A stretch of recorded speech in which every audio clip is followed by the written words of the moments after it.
I'm glad you could join us. A very good evening. I'm greatly honoured tonight to be in the presence again, I think for the third time, of Sheffield United's greatest ever player. That's official, as voted for by Blade supporters. No other introduction necessary. Tony Currie. It's great to see you again, Tony. Evening, Mr. Biggs. Good evening to you. How are we going to fill the next 45 minutes? That's 1 hour, one half of football, isn't it? Was it enough for you to create a goal or score a goal back in the day? Well, as I said earlier, some said I only played half a game anyway, but... yeah, and I said that was all that was required. You kindly said that, yeah. No boots. I was hoping for the boots, but otherwise looking as if a comeback is imminent. Yeah. Comeback weren't imminent 35 years ago, but...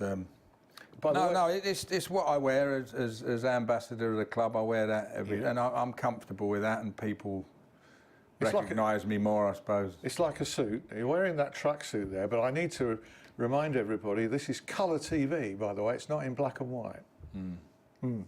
Yeah. It's in black and white. Strange.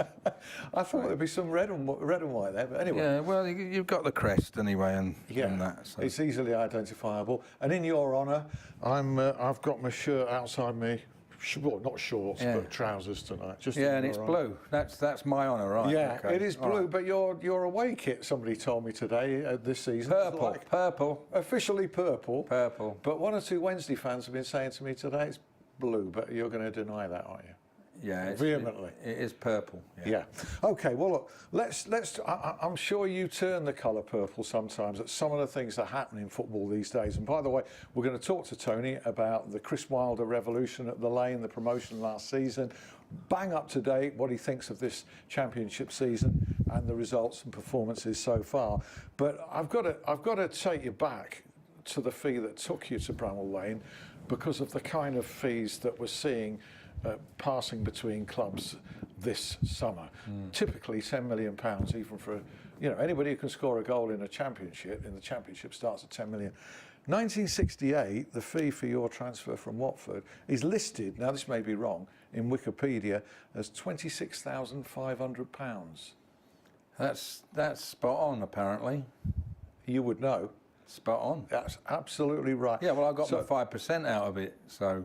Let me just work that out. 1,300 and something. Save me the bother.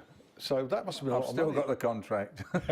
You haven't still got the money. But that must have been a lot of money then. Was it relatively a lot of money to you as a player or when not? you think that in the same year, Alan Evans, who was playing for Wolves, and we were England youth strikers together, believe it or not, a striker. When I was 18 for England youth, and he got transferred from Wolves to Liverpool for 100,000. Yeah. And that was the last we heard of him. And I went for 26,500 to Sheffield United from Watford, and people heard of him. And that was the start of my rise to. Yeah, he was the spiky. A bit of fame, anyway. Yeah, it was indeed. Spiky-haired blonde striker. I remember. Alan Evans. Got out a bad car crash and scarred his face and stuff like that. Oh. But, anyway, what might you be worth now? Say on those sort of prices now, if Sheffield United were in the top flight, signing you from, they were in the second division as it was called, wasn't it? Watford at the time? No, third. Third. The old third. Right. So the division that Sheffield United's been in for the last 6 years. 7 years. Six. Yeah. So. That is, what would that be now? What relatively do you think that would be now? Can we take a stab at that? Well, how much a fee would be? Yeah. Because at the time you were a promising player, but obviously not the finished article, and you had to prove it. But I mean, I had scored 9 goals in my first 6 games from first debut. Yeah. So I was in all the London papers, etc. But I don't know. I mean, I can't put a fee on my head. Midfield players nowadays obviously don't go as much as strikers, but perhaps 50, 60 million. I don't know. Well, what do you reckon? Yeah, easily. And probably. No, I think actually at your peak with Sheffield United, Leeds, and you played for England, I think it's got to be more than 50 or 60 million. I think you're looking maybe around the 80 at least. But anyway, let me not. Well, the wages would have probably been about £200,000 a week, but thanks for. It doesn't. You won't get it now, of course, but it's just theoretical. I signed on at Sheffield United for 16 quid a week. Really? Yes, really. And I was on that at Sheffield United. 16 quid a week. I started as a journalist in 1974 on 20 quid a week. I was actually earning 2 quid a week more than you, but it was a few years later. In 74? In 74. Oh, well, I'd already signed my big contract then. And what were you on then in 74? 240 quid. Right. That's quite a rise. You're jealous? I am actually. Yeah, well, that's 10 times more than I was earning then in that then. Well, I was 10 times a better player than you. Only 10? No, I'm very honoured by that. Only 10 times. Right. So, what do you think now? So, can I just say that I did turn down going to Manchester United in 1973 to replace Bobby Charlton. So I signed my life away with Sheffield United in 1973. Did you? I didn't know that. I don't know if that's documented. Well, yeah. Well, I think it's been mentioned. I've certainly mentioned it a few times, you know. But I mean, with us getting relegated in '76, after almost winning the league the year before, virtually the same team went down the year after. By Christmas, it was ridiculous, and that was my last season, and I moved up the road. So, am I right? Something around 240,000. Yeah, plus VAT or whatever, it was 270,000. Before we talk about the size of the fees now, people in those days knew it was published. So, you know, this is the fee. Out you go. Every fee now, so I'm not pointing the finger at any club, you know, is undisclosed. Do you understand that? No, it's. I think we should all know, shouldn't we? I mean, that the people on the TV have just been exposed, as it were, their wages and their income and stuff like that. But yeah, I think people should be told there and then, you know, nothing to hide then, is there, really? Well, the game talks about transparency and then says undisclosed fee. Yeah, but then again, in our day, you know, you kept it close to your heart, you know, because you didn't want to upset other players. So it's been going on for years, so there you go. It has become common knowledge, though, what the top players are earning now. People either take a stab at it and get very close, or it becomes somehow known. The fees don't get known, but the wages do. Do you understand that part of it? No. I don't understand football at all, really, especially offside. The offside thing. The linesmen still get it all wrong, don't they? Well, we'll come to Middlesbrough in a minute. Yeah, please. Yeah, I know you've got something to say about that. I nearly kicked my telly in the other night, I tell you. Yeah, we'll come to that. But £200 million for a player, Neymar. Can you get your head around that? No, absolutely not. It's just, well, they've just got too much money to mess about with, haven't they? The club. It's ridiculous. All right, he's a great player, but nobody's worth that much. And the wages he's getting, one can only think are absolutely colossal. Is it morally defensible to pay somebody that huge amounts of money to kick a ball? Well, again, it's been going on for years, hasn't it? I mean, for quite probably since Sky has been pumping the money in. Yeah, lots of it. You know, there was a Chelsea player that was on £40,000 a week, and I'm going back 20 years, and he never ever got a first team game, and he was there 3 or 4 years. 40. What's that? That's $1 million a year, isn't it? 40,000. Around, yeah. Well, it's two actually. It's £2 million. Of course it is. Yeah. So I mean, it is hard to get your head around, but you can't blame the players for taking it.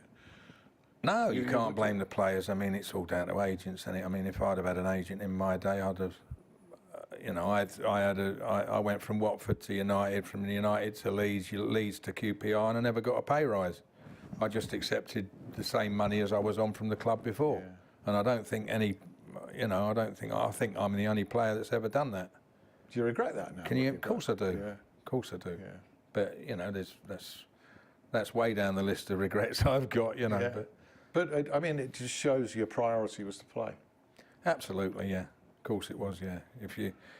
Well, I can't remember ever being left out, but if you were left out, it was awful. You just all wanted to play. You all wanted to play. But there was only a squad of 13, 14 anyway, if that. You know, the bigger squads won all the titles, didn't they? Leeds and Liverpool and that, in my day. Let's take you to the present day, and I know you want to say something. Middlesbrough 1, Sheffield United 0. No, it was 1, wasn't it? 1-1. 1-0. Wasn't it 1-1? It was 1-1. Should have been 1-1, but in the record books it says 1-0. Yeah. Late goal disallowed.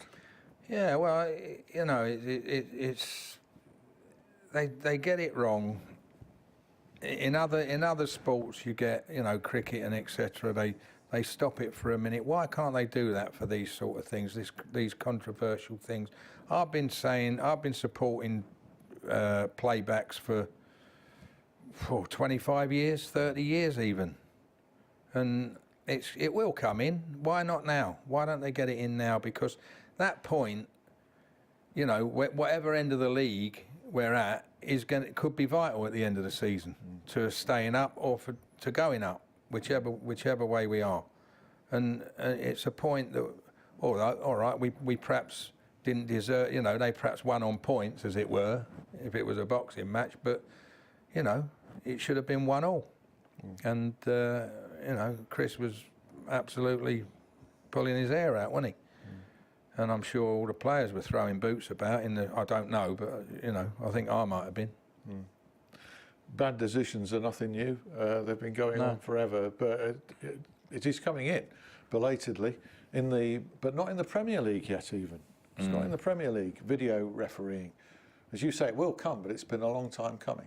Well, they were getting it wrong in my day when you had to be, if you were level, you were offside, right? Now, if you're level, you're onside. It's just the same.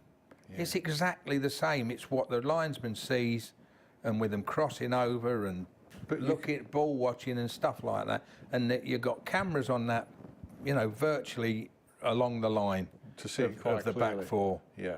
And nobody was interfering there. If anybody was offside, they weren't interfering in the play. Well, you can be offside. Bash was standing offside just before the ball was kicked, and then he stepped up to be onside. But as the ball's halfway across, then the Sheffield United, who was it, the United player? O'Connell. Crikey, it was O'Connell, wasn't it, at the near post? I'm not sure if it was an own goal, to be honest. It was an own goal. It was definitely an own goal. But you know, as the ball was halfway across, he was offside.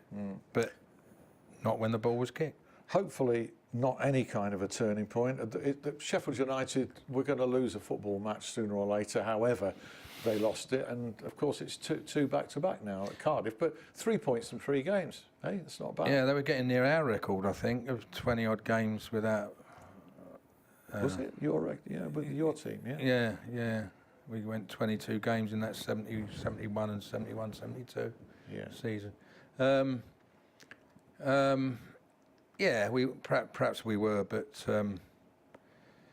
you know, we've not really set anything alight at the moment. But looking back on last season, it was an absolute fantastic season, and perhaps anything from that would you know not be as good. But you know, we started the league, started with a win, and if that draw, you know, they talk about momentum. That draw, the momentum finished at the end of last season.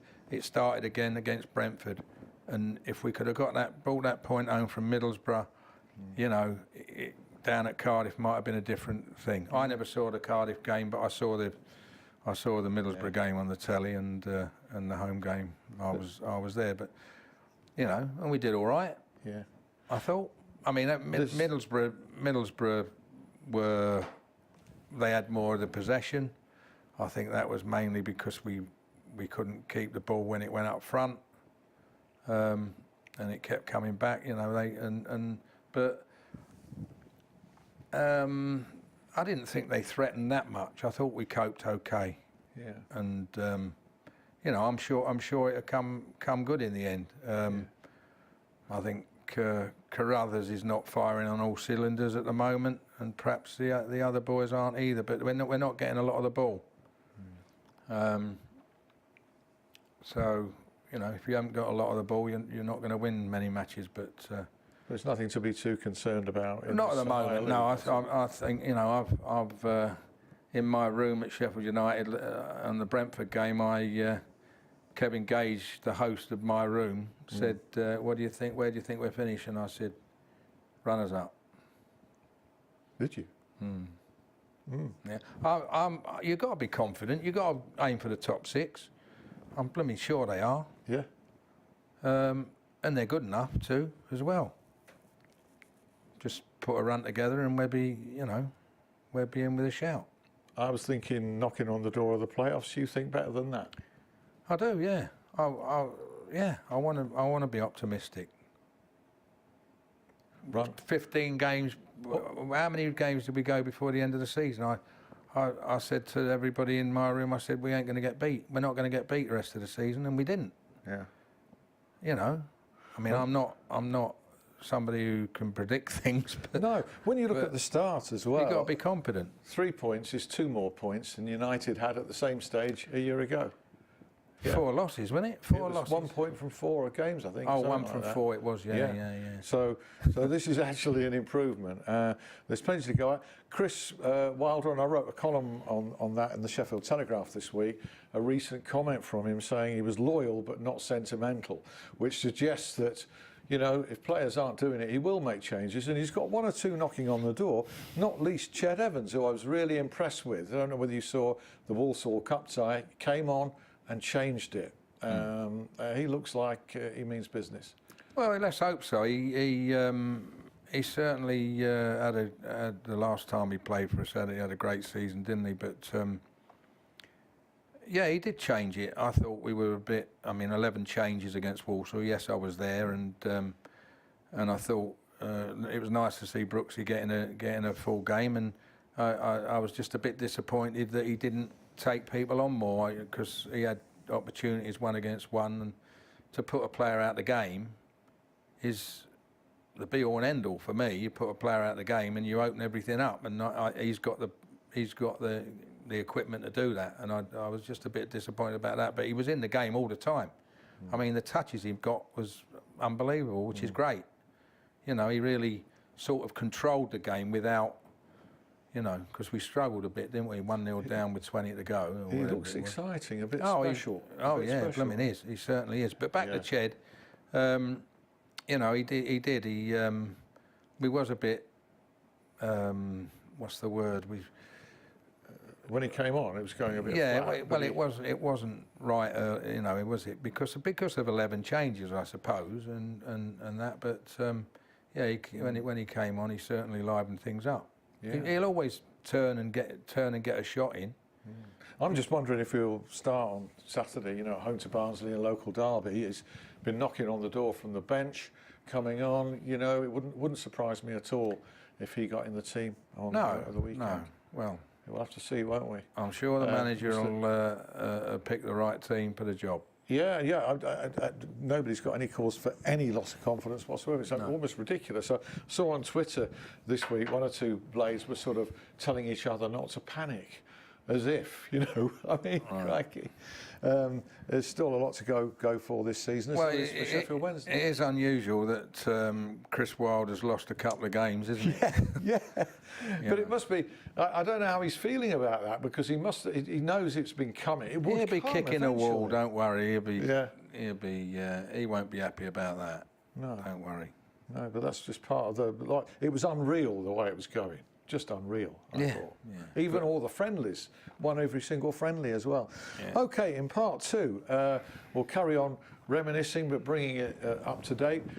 James Gregg is normally here. He's on holiday at the minute, and so we've called off the substitutes bench Simon Thake, who's well known to viewers of Sheffield Live TV, to round up everything else apart from the football scene that's going on. Meantime, grab a cup of tea, coffee, or a gin and tonic. I was asked for a gin and tonic before we started. I haven't got one available. I wonder who by. Join us in 5.